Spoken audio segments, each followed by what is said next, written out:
Hello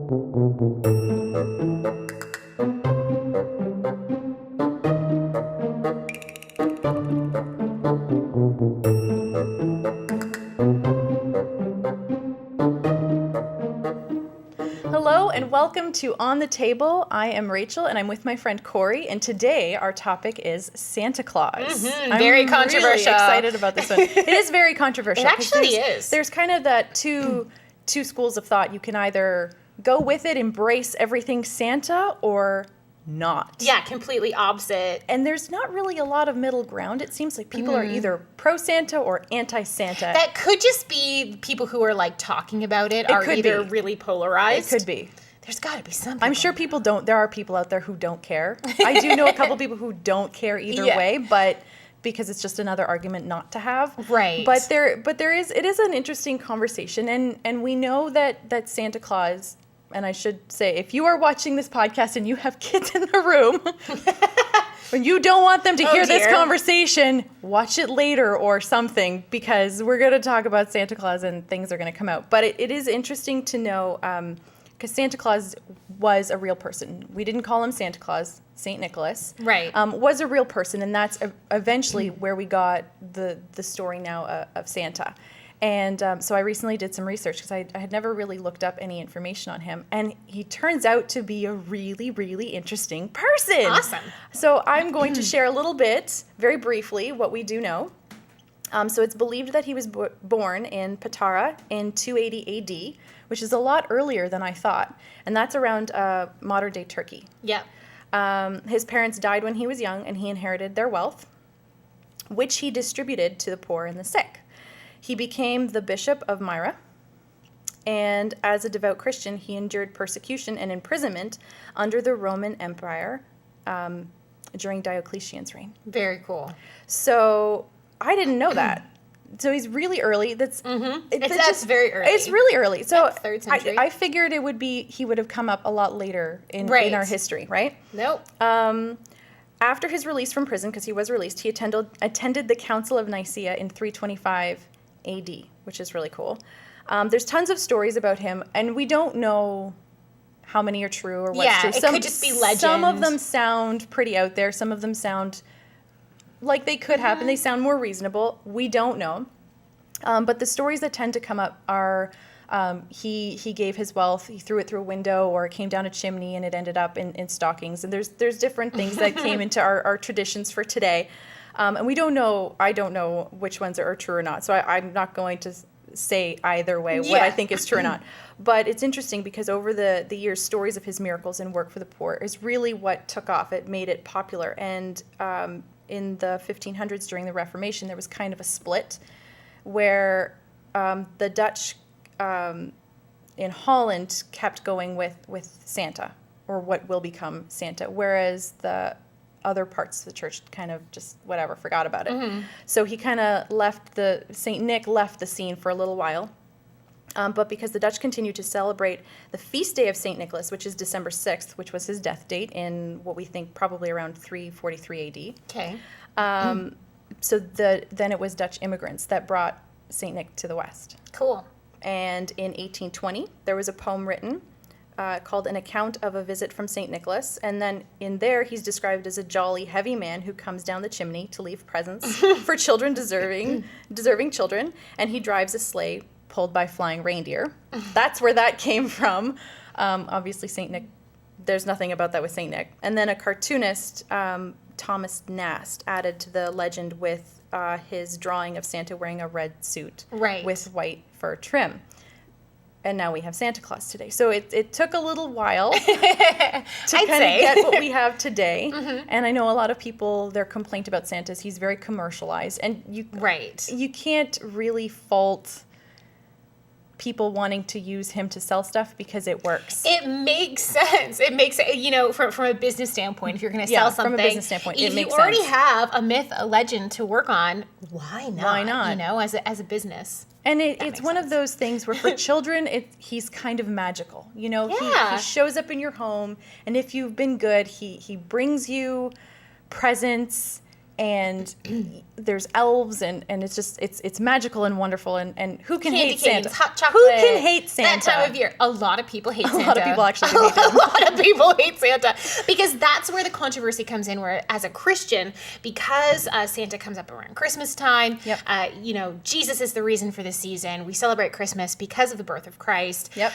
So the controversy is, as a Christian parent, do you only focus on the nativity and pretend that Santa Claus doesn't exist, or tell your kids that Santa is evil, or tell, Santa's not the reason for the season? It does go that far. Yeah, it does. Or do you embrace both, history and myth? Yeah. Do you do both? So that's where the controversy comes in, and people have very strong opinions on it.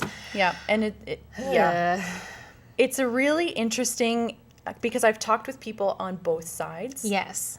And it's really interesting to get, and I understand there's different viewpoints, and I think to a degree they're all valid. Mm-hmm. But there are some points of view that are a little bit more challenging to defend, I would say. Right. But okay, so let's look at some of the yes Santa, no Santas. Yeah. Okay. So I just jotted down a few of the against Santa arguments that I have heard. Okay. So one of them is teaching Santa to your kids or embracing the mythology at all implies that the nativity, right, the birth of Christ, isn't enough. It's not enough of a reason to have a holiday.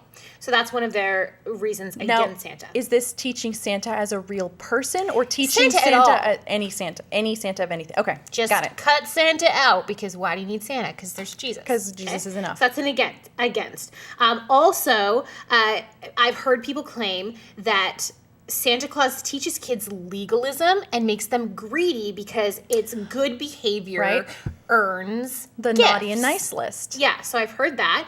And I've also heard that it's just Christians bowing to materialism and kind of worshiping our culture and gain and all about that greed and legalism. So those are a few of the most popular against Santa arguments that I've heard from a Christian perspective. Here's a couple for.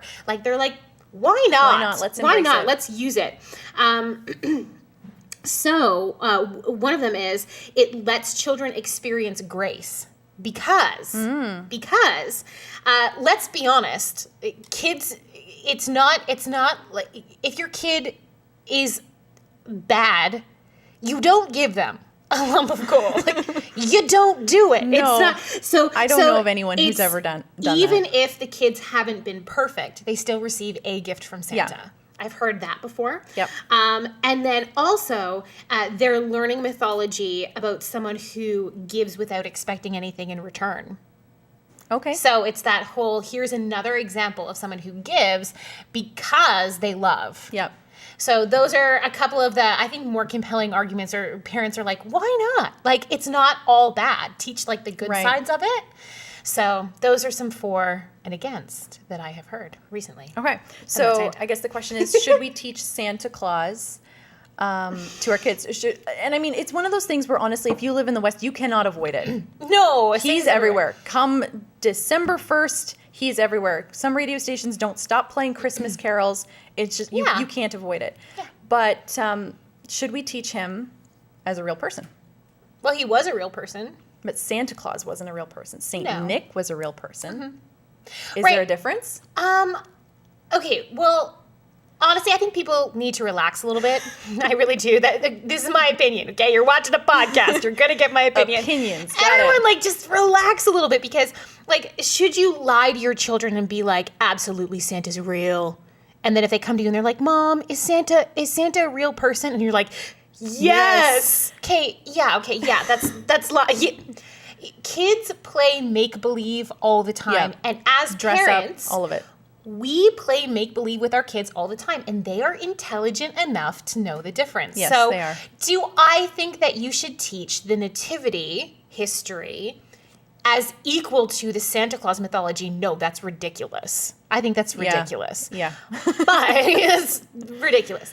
But because one is history and one is not history. But I do think that I know that humans learn from storytelling.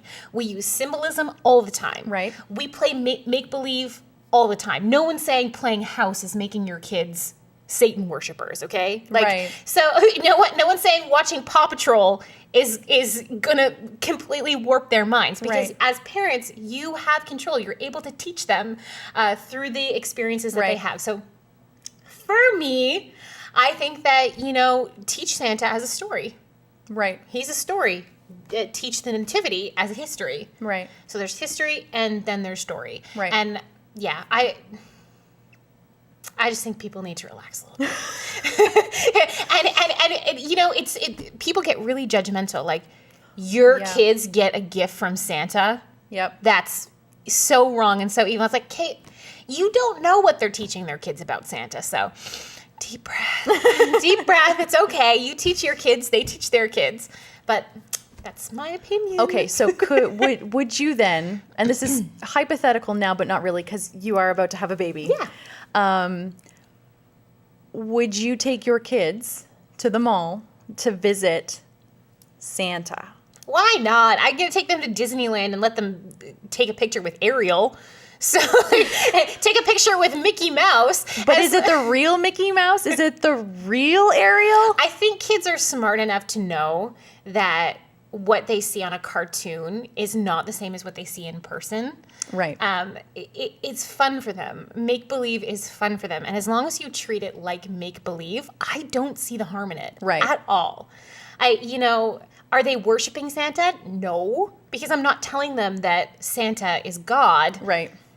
And you still get the opportunity as a Christian parent to tell them Jesus is the reason for the season. Yeah, and I think that's important is there's a difference between teaching whether or not you teach Santa as a fictional character or as a real person, however you want to handle that, versus Jesus Christ. Jesus Christ is real. Yes. And you need to make sure that there's a separation. Mm-hmm. I don't want to say that there isn't room for both. I know opinions are really strong with this, and I don't want to upset people unnecessarily. But because my only issue with Santa, because I grew up, I watched all the Tim Allen Santa movies, and I loved it's fun. Christmas time. As soon as December 1st, I want Christmas music, and I will listen to it all month. That's it, for me. And not even ending on Christmas Day. It goes till the end of the year for me. But I just, because I love the holiday season, all of it. I embrace all aspects of it. But my only issue with Santa is when parents teach their kids. And I remember growing up with friends, and their parents were really diehard, Santa is a real person. And when their kids questioned, no, he's real. And and Santa came to the house Christmas morning and opened presents with them, and hardcore Santa fanatics. Right. And the problem for me was that when those kids eventually found out the truth, they were a little bit hurt. There was a little bit of mistrust, and you do have to realize that there were some lies told. Mm-hmm. And that's my issue, is as soon as you start lying to your children, I have a problem with that. Right. And I don't want to lie to my kids. Right. It doesn't mean, and I think there needs to be a distinguishing factor too. You don't have to tell your kids answers to every question that they ask, because they may not be ready to hear the answer. That's true. So you can deflect them. But when it comes to something as silly as Santa, I think, those poor parents, maybe the issue was that they just loved it too much. They loved the magic too much, or they didn't want to let go of their children's innocence yet. Yep. Because it's cute. Yeah. But at the same time, children are definitely smart enough and strong enough to embrace the fun and the magic of make-believe. Yeah. Because that's how we learn. It is. Every time you give your kid a toy and they play with it, they're pretending that it's real, like the trains and the cars and they're making the sounds. They're doing the make-believe, guys. They're playing make-believe. So that's how humans learn. That's how we're programmed. And even when we're older, we watch fiction all the time. Yes. Our entertainment is mostly fiction. And we learn through stories. We learn through parables, and we're programmed that way, aren't we? I mean, when you're growing up, your parents read you storybooks. Yep. And they have a moral. Yep. All the fairy tales, Goldilocks and the Three Bears has a moral. English class. We had to go through all of the different aspects and themes and learn about stories and how they're made and developed and all of those aspects. And that ties into into it applies to the Santa mythology, if And you of will. course, like, yes, absolutely. I'm not trying to defend the materialism of our culture. No. I'm not trying to defend greediness, because that can totally happen. No, we've hit a new low jeepers. when it comes to that in our culture. It's ridiculous. At this point, it's ridiculous. As a parent, I am going to attempt to resist the urge to shower my child with hundreds of presents on Christmas. It's gonna be hard, I think. Because you do have to tone it back and teach them appropriate lessons that they're learning, and teach them that it's not all about them. Yeah. And Christian organizations like Operation Christmas Child are a great way for kids to learn how to give. And if you, especially young kids, if you involve them in the shopping process for that, then if it's a toy that they really want, okay, well, they need to know going in they're choosing toys for other children, not for themselves. So it's that sacrifice and that gift giving. When you teach kids to give, they really love giving. And I this past Christmas, we got together with all our family, and there were all of our nieces and nephews on one side of the family got together. And because we have family that live in other provinces, it's very rare that we always get to see everyone at Christmas. But last year we did, and it was really exciting because for me, some of our nieces and nephews have grown up learning, okay, Santa is real. Right. And others already know that he's not a real person in the way that he's taught today. So the kids that knew were specifically told not to tell the other kids. Yeah. Don't spoil it for the other kids. And I think that was really important for their parents to point out, okay, we're not going to tell anyone. And they didn't. But instead, what the kids, my niece and nephew who already know, and this is not a tradition, although I think it should be, for our family, what they did was they ran out of time to buy the kids stocking stuffers. Mm-hmm. So they decided, okay, we're going to go to the dollar store. And our nephew bought all of the stuff for his sister and stuffed her stocking, and she did the same for him. Mm-hmm. And it was the most beautiful thing I've ever seen Christmas morning, because when they both kept stopping opening their own presents to watch the other one open presents, and the stockings took forever because they got so excited. They were invested. And we had to keep going, no, don't tell them what's in the stocking, because they got so excited about what they had got for their sibling, and that joy that they got to share was so precious to watch. And it was a really interesting way of handling it for a family who decided, okay, we're not going to teach Santa Claus as a real person. Mm-hmm. So we're not saying Santa brought gifts. We're going to say these are from your sister, these are from your brother. And I thought it was the most special thing that I'd ever seen Christmas morning, because for them, it seemed like they enjoyed Christmas more than anyone else at Christmas. Right. And the best gift of all actually was the whoopee cushion. It was they played with it until it broke. It took 2 hours until it exploded, and then we tried to fix it, and it wasn't quite the same, but that was the best part of Christmas morning was the stockings, and it was just that sharing, and that was really special. And so I really appreciated that. Right. So if you don't want to teach Santa, the whole point of that story is to say there are other ways of having there are other things you can do that make Christmas morning special. I mean, there's no...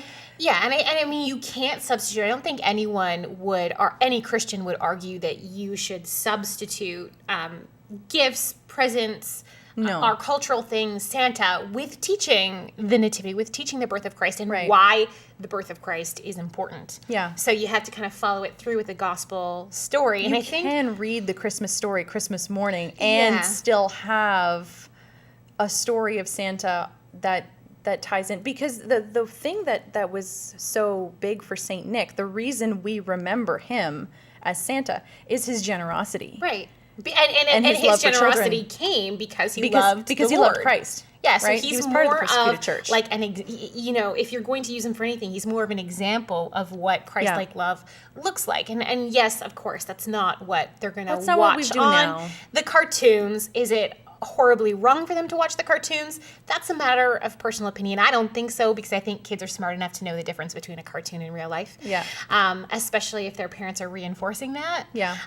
But you as the parent, you have control. You can take all of December and begin building up, teaching your children about Jesus. Yeah. And about the reason for the season, and you know, really, really put your effort where your mouth is. You know, if you're a Christian, then teach your kids how to be a Christian. But I really, and you know, and that's where I appreciate the people who are so against Santa, because they're so for teaching your children the real reason why we celebrate at Christmas and what's really important in life. And I totally get that. Totally get that. But at the same time, just a word of caution, not to be so extreme that you're, you know, calling everyone heretics who teach their children, because there is a way to do it where they're not being heretical. And you don't necessarily know, just because a kid is pretending that, you know, Santa gave them a gift, they may know that they're pretending. So calm down. And that's the thing, is there's probably a good way of teaching Santa and probably a not so good way of teaching Santa. So if you have to lie about who he is and really push the story and you're trying to convince them that he's real, you're probably taking it too far. But as a story. Yeah. And like, let's be honest, no one goes to university thinking Santa's real. So this is really not the biggest deal that you have as parents. We might have to poll everyone to find out, though. It's going to be okay. I don't know. It's going to be okay. And I think, it's going to be okay, guys. Okay, so what do you think then, changing gears a little bit, what do you think Saint Nick would think about our today's version of Santa Claus? I think he'd probably be really embarrassed. I think he'd probably be really, you know, I don't know him, but no one does. Like 1600 years ago. But if it's a big time difference. If he really did devote his life to giving his wealth away responsibly to people, he probably did it not expecting recognition, and probably would have been quite embarrassed that he received recognition. Yeah. But you may be able to convince him that he's a good parable. He's a good parable, and he's a good kind of lesson to help other people see faith in action. Yeah. I think he would obviously be mortified, don't you, if he saw like the big red suit and the reindeer. The Coke commercials, like him advertising Coke. I think that would be I'd be really curious to see his reaction, because for me, and I mean, I don't know, and we're talking about an entirely different culture that he was in, and if you think about his life and the things that he did, our culture is so different today that I wonder if he would just be like, what? I don't understand. They would just be mass confusion of, that's supposed to be me kind of thing, like, because it's just one of those, it's a kind of a stretch from what we know of him. Yeah. Right? Like, he's not big jolly guy in a big red suit with flying reindeer, but if it's a fun story, and I think that's probably why as a kid, and even now, and my husband would tell you this, I still like all those Christmas movies. Yeah, well, it's nostalgic, right? It's very nostalgic. If you grew up watching, you know, Frosty the Snowman and all those things, it becomes nostalgic, and it connects you back with memories of being with your family, and you know, going to church on Christmas Eve. At least for me, that's like it. It's so nice. And family members that aren't with us anymore, it reminds me of that. So there's a whole nostalgic thing that happens around it. And it's nice. I know not everyone, like there are aspects of the season where people are miserable. And for some families, Christmas is a very difficult time of year too.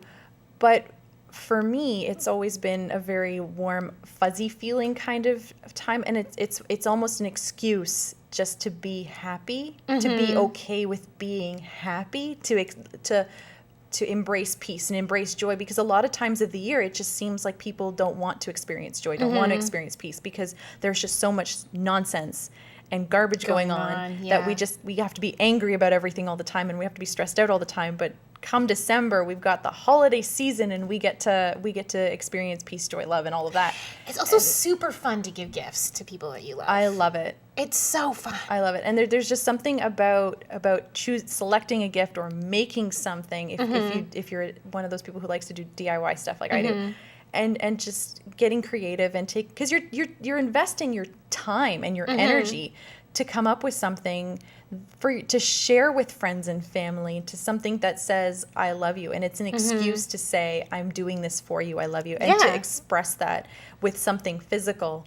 I love that aspect of of Christmas. Yeah. It's one of my favorite parts. It doesn't take away from the nativity for me because it's all a part of how I celebrate Yeah. Christ is by generosity and because he first gave to us. Like we're first saved. Like that was the biggest ultimate gift. We've got that. And now we can share with others and I love that aspect of it. But I know it's not everyone loves it, so No. not everyone does. Yeah. Santa is definitely a personal choice. And Yeah. there are varying degrees of it. Yeah. But yeah. Yeah, Yeah. and I would say too, because I have heard some people, and you overhear it in the store, well, if you do that, Santa's not going to bring you. Don't be that parent. Okay, but those poor parents though, like let's I understand. Don't be that parent. I understand that that's hard. That like it's not is it the best way of parenting? No, but for sure they don't do that all year. For sure they don't do I don't that all know. year.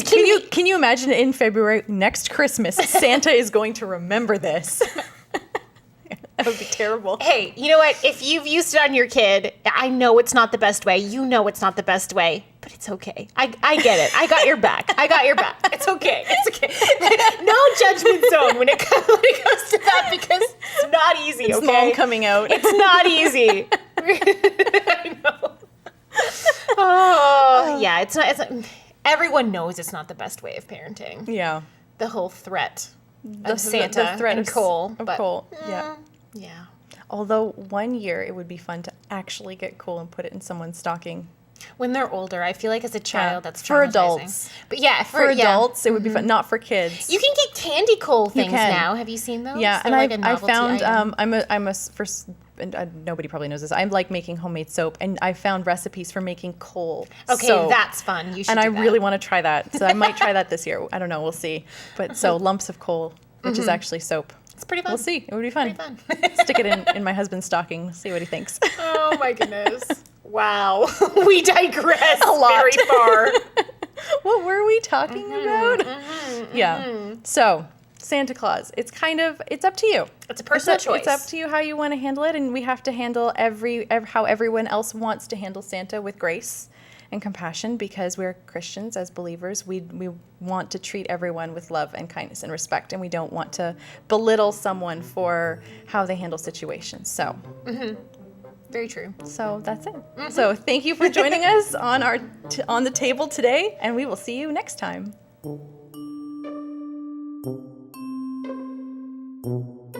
Thank you for joining us today on the table. You can like us on Facebook and follow us on Twitter to stay updated with all the latest from Bible Discovery TV.